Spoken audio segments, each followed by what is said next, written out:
Hi, and welcome to another edition of Enlightened Espresso. As per usual, as always, I'm here with Master Chang. Welcome, sir. Happy to see you again. Good to see you. Welcome back. You've been traveling, and we're Yes. finally sitting down again. And I just wanted to say up front, I know I'm a little more casually dressed today. As you and I discussed, my youngest son, Gabriel, is headed off to Texas Christian University in a few weeks. He will be a horned frog. So this is me going OG. This is me representing. All respect. Congratulations. All respect. Thank you, sir. It's good. I've mentioned to you in the past, that people will sometimes ask me how they learn more about Buddhism. And then the question inevitably rises, and it arose for me 20-something years ago when I knocked on your door. How do I know if I'm a Buddhist? So maybe, am I a Buddhist and not know it? Tell me or I want to learn more. Tell me how I would begin to understand whether or not I share the philosophies of Buddhism and want to become a Buddhist. You hit the very first thing. I got three things that we need to hit on, but the first thing you hit on is the way to be a Buddhist is to put no label on anybody else. Don't label anything. Just be who you are. Just being as a Buddhist. I think that's the attitude that is pretty Zen. It carries many centuries. But I can go back in history. Usually, people think that to be a Buddhist, you have to take refuge. You have the master. You have to go to the temple. You have to do all kind of ceremony to be a Buddhist. But actually, the traditional Zen master never considered that. And Zen is one of the very dominant school in Buddhism. In China, especially in Vietnam. But when it moved to the West, then that influence is really, really deep. And then when you ask as American, as Westerner, how do I know that I'm Buddhist? Then the first answer is you have no label. The moment you stick label to it, to yourself, oh, I'm Buddhist or something, then maybe you're not a Buddhist. Because to be a Buddhist is to be free from all labels, to be from all this form of frame and boxes and everything that confine you. So that's the very first thing. To define Buddhism in a nutshell, to be a Buddhist in a nutshell, is to be free from the labels. So and that I guess I understand, but that's because we've spent so much time together. Give me more detail, because a lot of people say, well, don't label me, right? Or don't put me in a box. Exactly. By saying that doesn't necessarily make you a Buddhist, does it? Yeah, not necessarily, but you have to go a little bit one step further. Okay. I say three things, right? So the second thing is really you can be a Buddhist at heart, and that's called kindness. Kindness is a very strange thing because everyone has it. Universal, right? And kindness is like you don't need to scare someone or threaten anybody else, and you don't need to follow your own personal desire. But to be kind to someone, it's really an act of open oneself up and give oneself to others. And so that is very, very Buddhistic at the essence. That is exactly what a Buddhist should be, is to be kind, to open, and to give. So kindness go right away with to give, open and give. So I think that's the second one. So without any label, it's a good thing, but sometimes without any label doesn't mean only that we don't put label on ourselves, but we shouldn't put label on others. Say, oh yeah, you that religion, you're not good, or that religion not good. We can't say that either. We accept, and we know how each religion was formatted and formed, and then how each religion served each culture. We know the background, we understand the need of people at that time. So we don't need to proselytize in one, oh yeah, you have to believe in me, right? So to have no label leading to the fact that you don't want to proselytize, don't want to force people to believe in any of your teaching, any of your thing.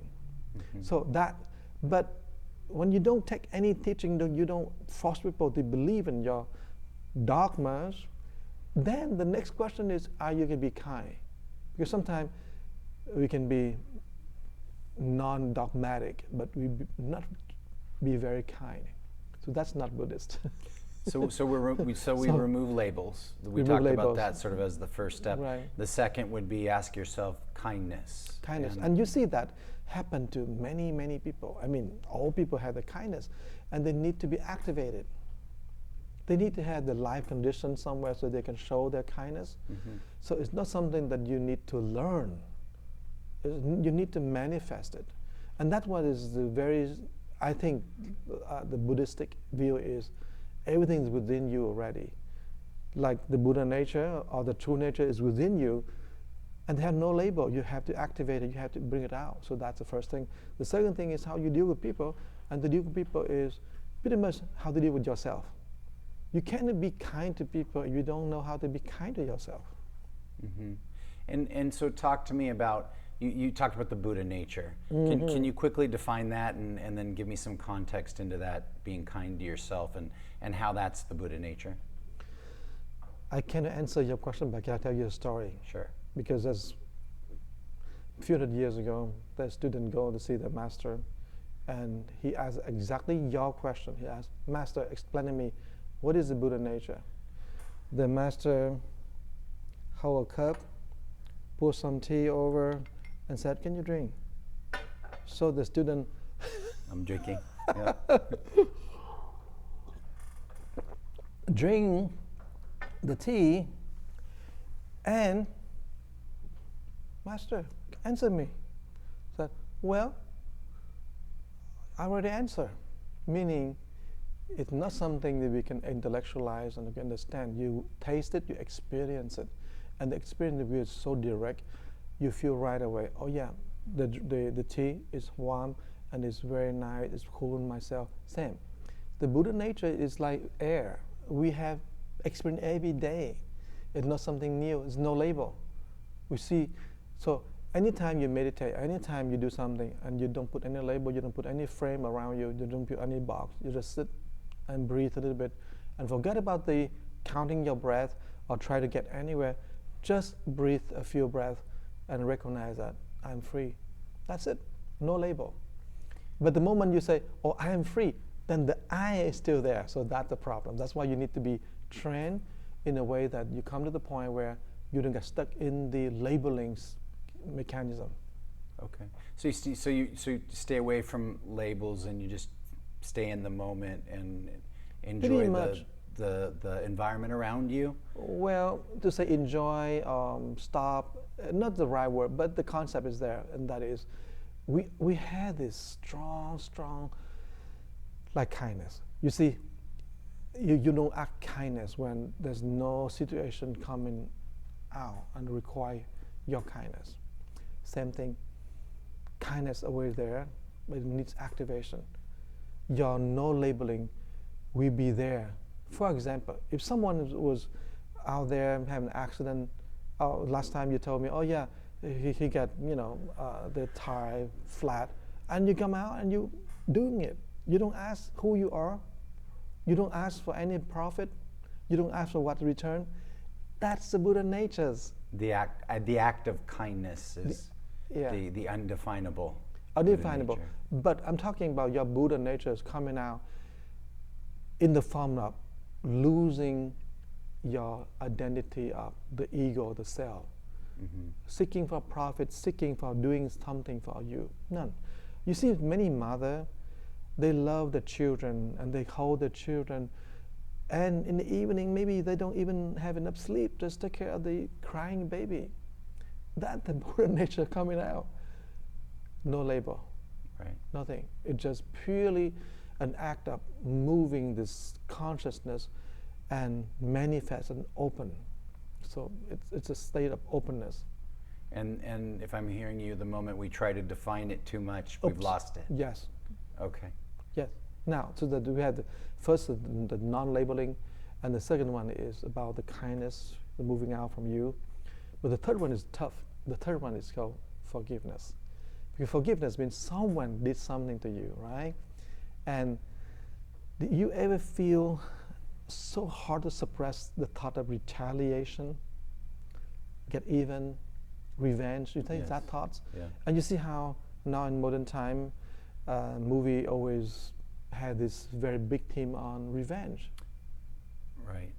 Revenge is a dish best served cold. I mean, there's sayings about it. Yes. Exactly. But every time you see that movie, you always ask one thing, and every one of us always ask, can we do something better? And you know that after the person have really fulfilled that revenge, there's always an emptiness. What next? What's the meaning of it, right? So that is what we call forgiveness, when you let go of yourself, accept that person, and you don't need to be passive aggressive. You don't need to have that. You don't need to fight.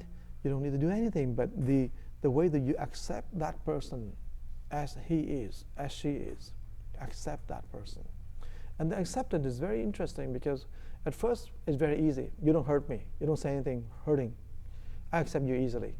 But when you do something hurting me, A transgression. Perceived transgression. right? Then how much my tolerance, right? And so if you do the first thing, you unlabeling yourself and feel the spiritual air, meaning you breathe the air every single day, you feel it, you fill up yourself with that, and then you learn how to be kind.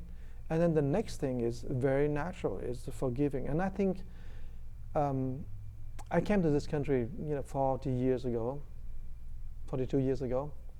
and I learned one thing, and I think in our culture, the American culture, we say, I am sorry very easily. And a lot of time, I feel very sincere. I'm sorry. It's not like, I'm sorry. Like, no, but I can hear a lot of sincerity in people when people are saying that. And so that cultures, American cultures, already have this element of accepting others. And forgiveness. Forgiveness. I'm sorry. See? Mm-hmm. So you say, yeah, maybe you're already a Buddhist, but you don't see it that way.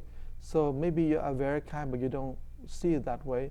But how deep that one? How deep your sincerity, your forgiveness and your kindness is? That's a different topic. But so, as the Buddhist, we also don't want people to think that we just make a blanket statement, yeah, everyone's Buddhist. No. To do that, then we defeat the purpose. We make people feel that, hey, you think your religion is so great that you make everyone Buddhist? So that's, we have to be careful. We don't want to say that. Right. But we need to understand that there's always depth.